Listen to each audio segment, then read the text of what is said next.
পারে না, ষড়যন্ত্রকারীরা সেই রেলপথ স্টেশন ট্রেন রাখবো না। এখানে এই সংগঠনটি আমি খেয়াল করেছি, ব্যবসায়ী কল্যাণ সমিতি এবং সাংবাদিক মহলরা উদ্যোগ নিয়েছে, হয়তো আরো কেউ কেউ উদ্যোগ নিয়েছে। এই আন্দোলনটি ব্যক্তি লাভ করবে, এটা শুধু কুলাউড়ায় থাকবে না, এটা গোটা সিলেট বিভাগ। আমার ধারণা আমরা যদি কাজ করতে পারি সরিয়ে পড়ে, আমার অভিজ্ঞতা দেখেছে সিলেট বিভাগ আন্দোলনের থেকে এবং অন্যান্য সিলেটের ন্যায় সংগত অন্যান্য আন্দোলন থেকে আজকাল রাজনৈতিক কারণে ব্যস্ত হয়ে গেছে, কিছুটা বিধিনিষেধ তো আছে, আন্দোলনগুলো আর করতে পারছি না। আমার প্রস্তাব হচ্ছে, আপনারা যারা আন্দোলনটা সংগঠিত করেছেন, আপনারা 6 মাস সময় পাবেন একটা ফেজে। কিভাবে? ফেব্রুয়ারি মাসে নির্বাচন হবে, এর আগ পর্যন্ত এই সরকার আছে। তো আজকে আগস্ট মাস, আগস্ট থেকে ফেব্রুয়ারি 6 মাস।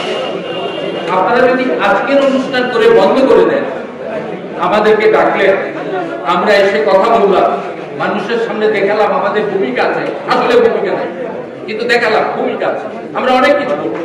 কিন্তু আপনারা এই 6 মাসে 6টা দিন কর্মসূচি করতে পারবেন, খুব কষ্ট করলে।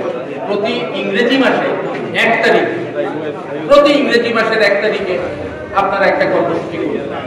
কে আসলো কে না আসলো ভাবার দরকার নেই, তাইলে 6টা কর্মসূচি পাবেন। তারপর নির্বাচনের পরে নতুন সরকার হবে, হলে পরে তখন পদক্ষেপটা তারা নেবে। আজকে দেখেন এই কর্মসূচিটা, আজকে একটা স্টেশন, একটি বিমানবন্দর, একটি বাস স্টেশন, এগুলো এলাকায় সীমাবদ্ধ থাকে, এগুলো জাতীয় প্রতিষ্ঠান হয়ে যায়। কিভাবে? এই ট্রেন স্টেশন দিয়ে পৃথিবীর বিভিন্ন জায়গার মানুষ চলাচল করে। আপনি এখানে এটাকে শুধু কুলাউড়ার মধ্যে রাখবেন না, এটা তো আন্তর্জাতিক চরিত্রের শহর, এই ট্রেন দিয়ে যাতায়াত করবে। ট্রেনের অবস্থা দেখেন, গোটা বাংলাদেশে যত জরাজীর্ণ ট্রেন আছে, আর মাশাআল্লাহ আমাদের সিলেট বিভাগবাসী কপালে আছে। যত খারাপ ট্রেন, ভালো ট্রেন আপনি পাবেন না, কেবে না। সিলেটের রাজনৈতিক নেতৃত্ব খুব দুর্বল হয়ে গেছে। সাইফুর রহমান সাহেব ছিলেন, উদ্যোগ নিয়েছেন, আর অন্যরাও ছিলেন, উদ্যোগ নিয়েছেন। এখনকার সময় খুব দুর্বল। যেখানে দাঁড়িয়ে আছি তার পিছনে দেখবেন এই স্টেশনকে সিলেট থেকে ওই আখাউড়া পর্যন্ত রেল স্টেশনগুলোকে মেরে ফেলা হয়েছে। ভাটেরা বলেন, বরঞ্চল বলেন, টিলাগাঁও বলেন, বনু বলেন, মেরে ফেলা হয়েছে। আপনি কুন্তরাকে রেল লাইন আছে, স্টেশন আছে, আপনি ডেমি ট্রেন দিয়ে চলাচল করেন না কেন? আপনারা কেন করেন না? চুরি করবেন?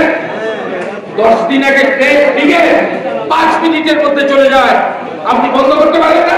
কালোবাজারি, আবার টিকিট টাকায় পাওয়া যায়, এসব কেন? আমাদেরকে প্রতিরোধ রচনা করতে হবে। প্রয়োজনে আল্লামা ইকবাল বলেছিলেন, যে ক্ষেতের ফসল কৃষকের পায় না সেই ক্ষেতের জ্বালিয়ে দাও। এইভাবে সংগ্রামটা করতে হবে। মুক্তিযুদ্ধ দেখেন, হানাদার বাহিনীর বিরুদ্ধে কিভাবে লড়াই করতে হয়েছে, এরশাদের পতনের বিষয়টা দেখেন কিভাবে করতে হয়েছে। এবারে দেখেন, এত প্রতাপশালী শাসক মনে করতো তার মৃত্যু ছাড়া ক্ষমতা ছাড়বে না, কিন্তু জনগণের রুদ্র, তার ঐক্যবদ্ধতা, তার লড়াই, তার সংগ্রাম তাকে উৎখাত করে দিয়েছে। যদি বাস্তবায়ন করতে চান, লোক দেখানো আন্দোলন নয়, যদি বাস্তবায়ন করতে চান তাইলে পরে কোনো মতে একটা করে ফেললাম, আর কোনো খবর নাই, বললাম ভাই আমি তো চেষ্টা করেছি, এটা নয়।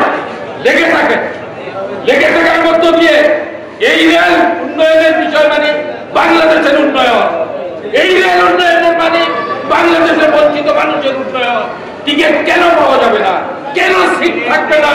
আমার মানুষ পেতে হবে, তাইলে কারণ নিস্তার না। সেভাবে আন্দোলন করবে, আমাদের সমর্থন থাকবে, বিএনপির পক্ষ থেকে সমর্থন থাকবে। আমরা এক পায়ে দাঁড়িয়ে আছি, আপনারা এগিয়ে যান। যারা উদ্যোক্তা তাদেরকে আন্তরিক অভিনন্দন। বিষয়টিকে খুব রাজনৈতিক গণ্ডির মধ্যে সীমাবদ্ধ রাখবেন না, সমস্ত মানুষকে ঐক্যবদ্ধ করে এগিয়ে যাবেন। মানুষের ঐক্যবদ্ধতা এটি একটি চূড়ান্ত শক্তি, মানুষের ঐক্যবদ্ধতা আপনাকে অভিষ্ট লক্ষ্যে পৌঁছে নিয়ে যাবে।